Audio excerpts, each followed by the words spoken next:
আসসালামু আলাইকুম।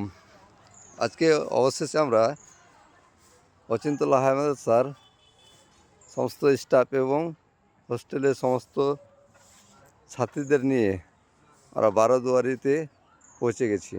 আর আমি সেই বারোদুয়ারির দৃশ্যটা দেখাচ্ছি, আপনারা দেখতে থাকুন।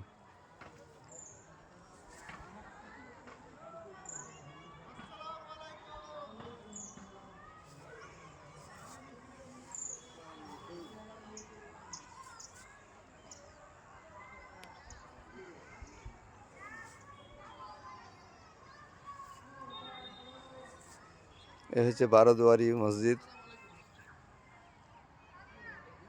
এই যে আমাদের টিচারগুলো।